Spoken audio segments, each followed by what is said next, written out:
ازيكم عاملين ايه؟ انا كيرو. في البدايه بس يا رب تكونوا حليتوا كويس في الامتحانين اللي فاتوا وتكونوا توفقتوا، وما تقلقش لو انت حاسس ان انت مش مركز او انت مش في المود او بتغلط حتى غلطات غبيه شبهي. انا كنت فعلا متخصص ان انا اغلط في الاسئله السهله، فعايز اقول لك ما تقلقش خالص، احنا كلنا كنا كده. وفعلا فتره الامتحانات انت بتخبط في الامتحانات، يعني حبه امتحان يظبط وحبه لا. فعلا ثانويه عامه طول السنه بتختبرك على المنهج، لكن في الفتره دي بتختبر اعصابك. فخليك فاهم كده ان اللي فات كان حاجه واللي جاي حاجه تانية خالص. فيزياء ثانويه عامه اكتر امتحان هتلاقي لما الناس تخرج منه تقولك ما كانش فيه وقت كافي، والحقيقه الكلام ده كله غلط. انا خلصت الامتحان عادي وحليته مره تانية، يعني انا حليت الامتحان كامل مرتين وكمان كان معايا وقت ان انا اراجع، بس كله حسب الطريقه اللي انت هتحل بيها الامتحان وحسب ان انت هتتعامل ازاي مع مثلا في سؤال صعب او في سؤال انت مش عارف تحله. انا جبت في امتحان فيزياء 2023 55 من 60، والحقيقه دول كانوا اكتر 5 درجات انا كنت فعلا ضامن ان هم غلط، وكنت عارف ان هم غلط مش لما روحت البيت، لا، وانا كنت بسلم الورقه ببساطه، لان انا غلطت في الاسئله اللي انا كنت شفتها فعلا ليله الامتحان وكانت اول مره، بس اتعاملت معاها بطريقه غلط خالص. وكمان غلطت في اسئله انا غيرتها في النهايه واخترت فيها اجابتين. هقول لك كل حاجه بالتفصيل، وعلشان تكون عارف الفيديو ده متقسم للوقت اللي قدامك على الشاشه. الجزء الاول والمهم تعمل ايه في ليالي الامتحان، تعمل ايه في اليومين دول، وازاي تجمع فيهم الفيزياء كلها وتحل ايه بالظبط. والجزء الثاني المهم قوي تعمل ايه وانت جوه لجنه ثانويه عامه في الفيزياء، وايه هي احسن طريقه للحل علشان تتفادى كل الاخطاء اللي انا عملتها. طيب مبدئيا كده وعكس تفكير ناس كتيره قوي، وهقول لك ان انت اهتم بالمذاكره والشرح اكتر من الحل، لان في ناس بتعمل حركه غريبه قوي، وهي ان انت بتجيب مثلا بتاع 20 شامل وتقعد بقى ايه ليالي الامتحانات بتاعه الفيزياء، انا كنت مذاكر الفيزياء كويس قوي يلا بينا اقعد احل. اوعى تختبر نفسك في ليالي الامتحانات. طيب ايه هي كانت طريقتي في المذاكره؟ انا كنت بفتح كل باب او كل شابتر اخلصه اقعد اذاكره من المذكره نفسها الاصليه، وبعد كده اتفرج بس على الاسئله اللي انا كنت حللها قبل كده، او علشان الوقت كنت بفر فيها كده واشوف اهم الاسئله او الاسئله اللي انا كنت معلم عليها، بشوف الاجابات مش بقعد احلها. وطبيعي قوي وانت بتشوف الاسئله او انت بتشوف مثلا الشرح نفسه تحس ان انت ناسي خالص او انت مش فاكر ان انت اصلا اخدت الحاجات دي. هقول لك تعمل ايه. يمكن انا قرفتكم في الموضوع ده، بس فعلا ده وقته. انا كان في سؤال في الفيزياء في امتحان اخر السنه افتكرته كنت حل واحد شبهه بالظبط في اول السنه في اول حصه ليا. فالنسيان في ليالي الامتحانات مش مهم خالص، بس مهم جدا جدا جدا تشوف بعينيك كل الافكار بتاعه الشرح نفسها، لازم تعدي على عينيك في ليالي الامتحانات. حاجه مهمه قوي علشان وانت بتذاكر الوقت ما يسرحش منك، بالذات ان انت يعتبر معاك يومين تجمع فيهم الفيزياء، ان انت تحسب تايمر او تحسب كده وقت لكل شابتر قبل ما تذاكره. مش مهم خالص ان انت تخلص في الوقت ده، ولكن ان انت مجرد ان انت حطيت لنفسك وقت محدد طبيعي هتخلص جزء اكبر. طيب بعد ما خلصت مذاكره كل المنهج على بعضه وذاكرته كله بالتفصيل وكده، نيجي بقى للجزء المهم قوي قوي وهو التطبيق والحل. تحل ايه وتركز على ايه بالذات في الحل؟ تركز على السنين السابقه بالذات، يعني اخر 3 سنين، دور اول ودور تاني، ولو عرفت تحل لك معاهم شاملين او 3 يبقى حلو قوي، ما تافورش في الحل. بس الحل مفيد جدا لان هو هيخليك تحل بسرعه، وكمان هيطمنك لان الفيزياء تقريبا اكتر ماده بتتكرر فيها نفس الافكار. كل ما تحل امتحانات او شوامل هتلاقي ان في اسئله مهروسه قوي ان هي لازم تيجي، لازم يجي لك سؤال كيروشوف، لازم يجي لك سؤال في الليزر، وهكذا. الفيزياء اطمن منها لان اغلب اسئلتها بتبقى اصلا متوقعه. طيب نيجي لاهم حاجه فعلا في الفيديو، ونصيحه مني لو عايز تطلع بحاجه واحده بس يبقى ركز في الكلمتين دول، لان هما فعلا كانوا هيفرقوا معايا وكنت محتاج ان انا اسمعهم، وهما يعني من الاخر غلطاتي وليه غلطت عملت ايه في ليله الامتحان. انا في ليله الامتحانات بتاعه الفيزياء لقيت مصدر اسئله مختلف ما كنت شفته قبل كده، وكمان كانت الاسئله صعبه وكانت اصعب من مستوايا، والحقيقه كان فيها افكار كتيره اول مره اشوفها في حياتي. فانا قررت ان انا اتحدى كده نفسي وان انا اشوف الاسئله دي. فنعتبر مثلا ان هم كانوا 100 سؤال، فانا حليت ال 100 سؤال بالعافيه يعني، وكمان صححتهم. بس انا للاسف ما كنتش مقتنع باغلب الاجابات،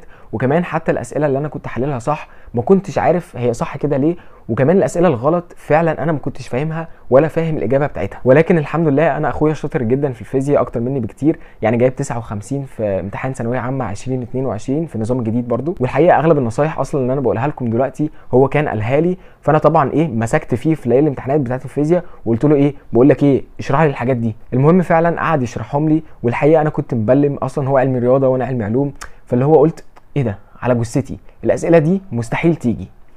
وانتوا طبعا عارفين بقيه الحكايه. خدت الصفر.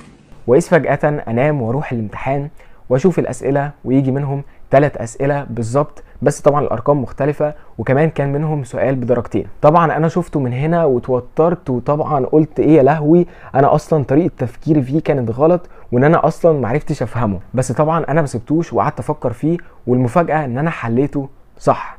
ولكن يعني قبل ما اسلم الورقه كده للمستر، والمستر واقف جنبي، رحت جبت القلم الجاف بتاعي، وانا اصلا كنت مظلل عليه في البابل شيت بالقلم الجاف، ورحت عملت اكس على الاجابه اللي انا كنت حللها صح، واخترت اجابه تانية انا كنت فعلا مقتنع ان هي غلط، ولكن انا قلت لنفسي انا اصلا طريقه تفكيري كانت في السؤال ده غلط، فانا لو اخترت السؤال الغلط يبقى الاجابه هتبقى صح.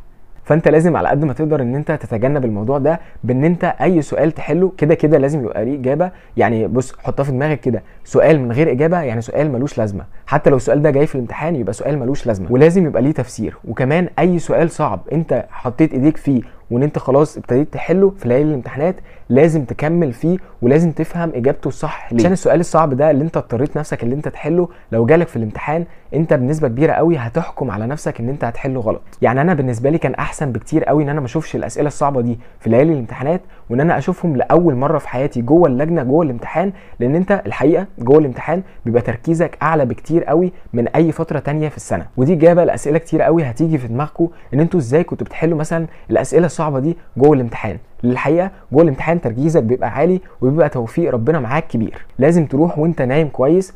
مضحك قوي لو في حد بيتفرج على الفيديو ده وهو سهران، ولد روح نام.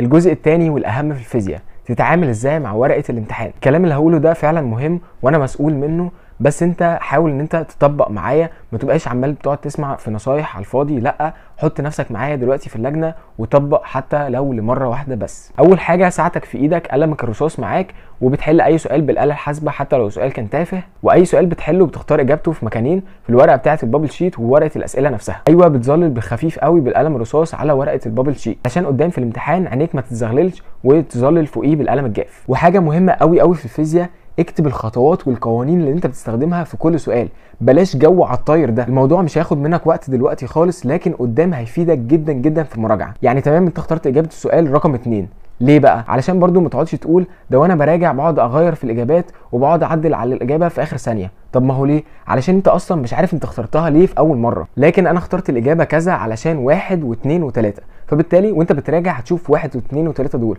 صح، يبقى خلاص السؤال صح، ليه اعدله وتدخل على السؤال اللي بعده. اهم حاجه في الفيزياء وهي اللي هتخليك تقفل او هي اللي هتخليك تحل الامتحان كذا مره، وهي السؤال اللي ما تعرفوش سيب. انت على طول بتبص على الساعه بتاعتك، انا السؤال ده مثلا عدى معايا من 3 ل 5 دقايق، انا كده شكلي هطول فيه وشكلي مش هجيب فكرته فوق، انا شكلي مش هجيب فكرته، يعني انا لو طولت فيه دلوقتي انا اللي خسران. لكن بقى تعالى للسؤال تاني بعد ما تخلص الامتحان كله، لما تشوفه تاني مره يا لهوي على السهوله، انت مفيش حاجه موتراك يا ابني، انت خلصت امتحان ثانويه عامه كله بتاع الفيزياء وشفت كل افكاره، وهتقعد انت والسبع او اكتر 10 اسئله اللي واقفين معاك في الامتحان هتقعد تجيب كوبايه شاي وهتجيبهم. فعلا اي امتحان فيزياء بتبقى اغلب الاسئله بتاعته سهله، لكن طبيعي جدا بيبقى فيه كام سؤال صعبين او كام سؤال بيبقى فيهم ايه شويه تفكير. حاجه مهمه، بلاش جو ان انت اول ما تمسك الورقه بتاعت الاسئله ان انت تشوف السؤال بتاع المقالي ان هو كان سهل فتطمن، او تشوف مثلا الاسئله بدرجتين سهله فتطمن وتروح تحل الاسئله العاديه. لا، انت قررت ان انت تحل الامتحان بالترتيب، وعامه انا عملت كده، حليت الامتحان بالترتيب، يبقى خلاص ما تقعدش تشوف اسئله تانية،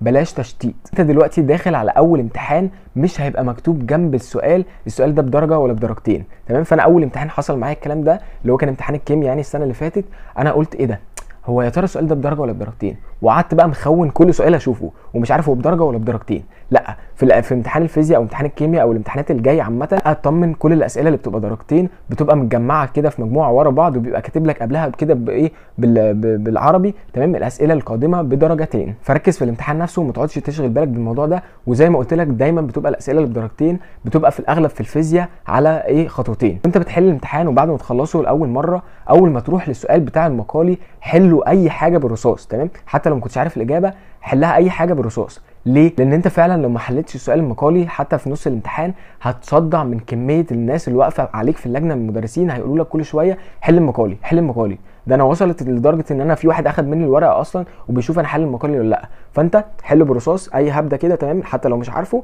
علشان اي حد يوقفك او يشتتك تمام، ان انت مش عارف اصلا، انت في نص الامتحان وهو بيقول لك حل المقالي تمام، فايه تروح انت موري له مستر انا حله برصاص، بس ناقص لي بس ان انا ايه اكتبه بالجاف.